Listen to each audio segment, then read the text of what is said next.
Today, I want to talk to sellers about preparing their home for sale. I want to give you 8 steps that will help hopefully get you the most amount of money in the shortest amount of time when you put it on the market. If you're new to my channel, I'm Hannah Perrin with eXp Realty. I'm your Oklahoma City and Edmond realtor. I try to give you updates on what's happening in the market or some tricks to help you in your real estate purchases or sales. If you're new to the channel, please subscribe below and tap the bell for notifications so that you're the first to know what's going on in Oklahoma City and Edmond markets. With that, let's jump right in. So step number 1 is deep cleaning and tidying up. When buyers come in, they look at everything. They look at baseboards, light switches, doorknobs, fan blades. They look in all the closets, open every door that's possible. So you want to really get in there and clean good. Buyers, they come through and they're either looking like maybe a forever home or possibly as an investment opportunity. So if you're not very good at cleaning, you might want to hire an expert to have this done for you. You don't want to miss your opportunity just because your house is just kind of dirty. Sometimes when we clean, we don't necessarily see what buyers see. So we really got to put on our buyer glasses and look through their eyes. So step number 2, let's declutter those houses. Let's walk through each room and assess them. If you've got things that don't belong in different rooms, let's get those out of there. So for example, if you've had a cousin or a friend staying over and you've got a blow up mattress in the living room, let's get that out of there. Also, if you've got extra chairs at your dining room table, let's take a few of those out. That way it helps it appear larger. You want buyers to be able to move around easily throughout these rooms, and that'll help it appear a little bit larger. Also, let's look around the walls and on the countertops and shelves, and let's depersonalize. So let's get some of those, or really all of the family pictures down. That helps buyers kind of be able to visualize their families in there. And on the bright side, you're moving anyway, so that kind of takes out some of the packing when you do sell your house. Also, if you're a collector of some things, let's maybe depersonalize that stuff too. For example, in Oklahoma, we have the OSU-OU rivalry. So if you're an OU fan, let's take that OU stuff down in case an OSU fan comes through. We don't want to upset them and make them just see that. I know people get funny sometimes about stuff like that, but let's go ahead and declutter those rooms. Moving on, let's get to step number 3. Let's make those repairs on our houses. Let's look at mechanical repairs and structural repairs. So in the mechanical department, if you've got an air conditioner that's not quite working properly, let's get that fixed. When buyers do inspections, the inspector's going to find it anyway, and they're probably going to ask to have that fixed. If you have a stove that's not working properly, let's get that working as well. And sometimes we even have to replace things, but it's going to be worth it in the end. The inspectors are going to catch it when they inspect, and buyers are probably going to ask for it to be fixed. So be proactive and get that done ahead of time. As far as structural repairs need to be done as well. If you have beams that are broken or a roof that needs fixing, go ahead and have that looked at by a professional and have their opinion on whether that'll need to be fixed as well. Inspectors will catch those when they go through with their buyers, and it'll come out on a report. So if you're proactive, you'll already know it needs to be fixed, and it'll be finished and they won't even have to ask for it, and it'll help with a smoother transaction when you get to that process. Step number 4, let's look at the walls and assess the paint colors. Neutral paint colors are by far the best. They make the walls look cleaner, or they make the house look bigger and cleaner. Those bright colors don't always appeal to buyers. I've been in some houses that had some very interesting colors, and buyers don't like those.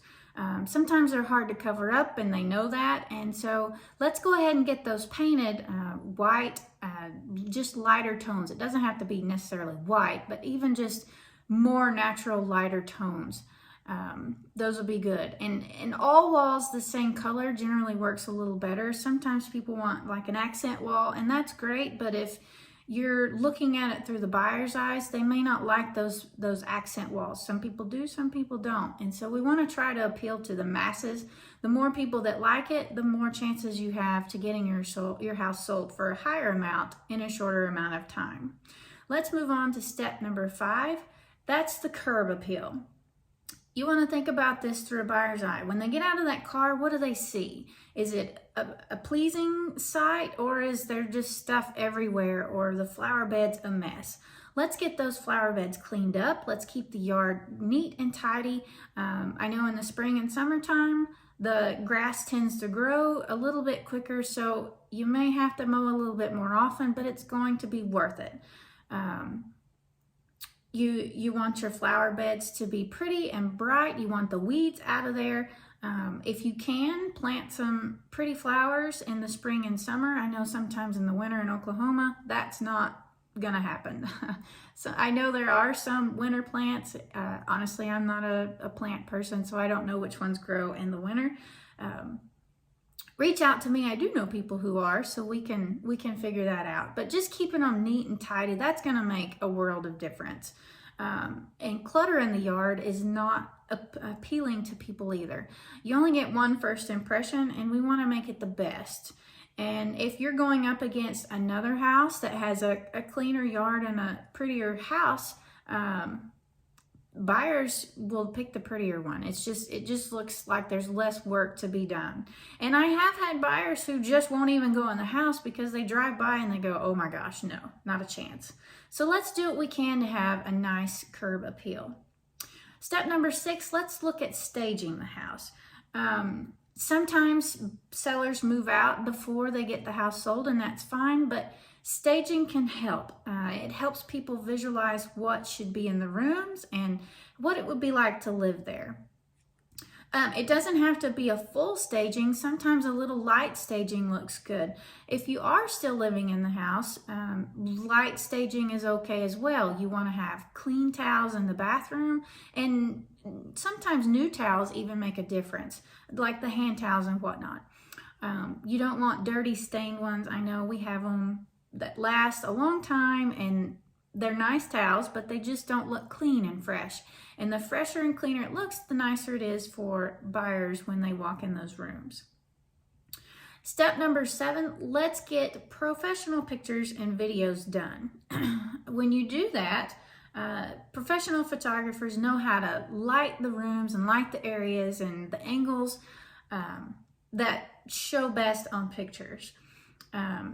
We don't want toilet seats left up and things like that. So let's get a professional to come in and take those pictures. I myself hire professionals to do that. They do a much better job.